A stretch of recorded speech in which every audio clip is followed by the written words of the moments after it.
Hello દોસ્તો, આપણી પાસે છે ફ્લેશ કઈનું ટ્રાન્સમીટર જેમાં 8 બેટરી લાગે છે. 10 રૂપિયાની એક સેલ એટલે 80 રૂપિયાનો ટોટલ સેલ થાય છે અને તે મિનિમમ 2 થી 3 કલાકમાં ડિસ્ચાર્જ થઈ જાય છે અને તે ચાર્જ પણ નથી થતા. તો આપણે 3 લિથિયમ બેટરી લઈશું 3.7 વોલ્ટની એટલે 12 વોલ્ટ થઈ જાય છે અને એક BMS અને એક ચાર્જર લઈશું 12 વોલ્ટનું કટ ઓફ અને એક કનેક્ટિંગ પિન ચાર્જિંગ કરવા માટે.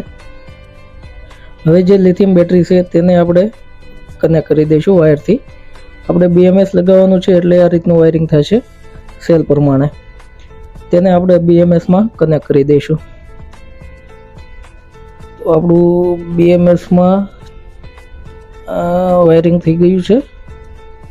હવે તે કેટલા વોલ્ટેજ આપણને આપે છે આપણે મલ્ટીમીટરથી ચેક કરવાના છે.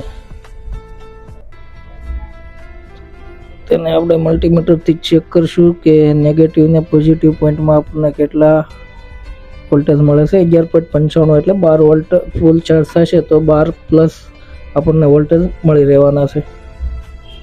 હવે આપણે તેને બેટરીને ચાર્જ કરવા માટે પિન લગાવી દઈશું. જે ફિમેલ પિન આવે છે તે જોઈન્ટ કરી દઈશું તો ચાર્જરથી આપણે તેને ચાર્જ કરી શકશું.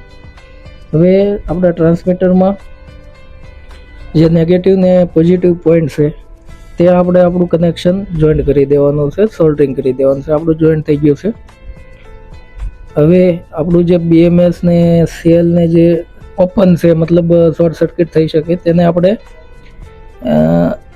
પેપર ટેપથી વીંટી લઈશું તો શોર્ટ સર્કિટ થવાના ચાન્સ નહીં રહે. અને લિથિયમ બેટરીને પણ પેપર ટેપ મારી દઈશું જેથી કરીને કોઈ પ્રોબ્લેમ ન આવે અને કનેક્શન ત્યાં ભેગું ન થાય.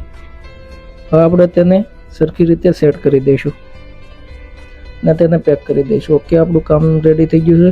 હવે આપણે ચેક કરશું. આપણું ટ્રાન્સમીટર રેડી કામ કરે છે અને 12.2 વોલ્ટ જેટલા આપણને જોવા મળે છે ડિસ્પ્લેમાં. તો આપણું કામ પરફેક્ટલી થઈ ગયું છે. હવે આપણે આને આખો દિવસ યુઝ કરી શકશું.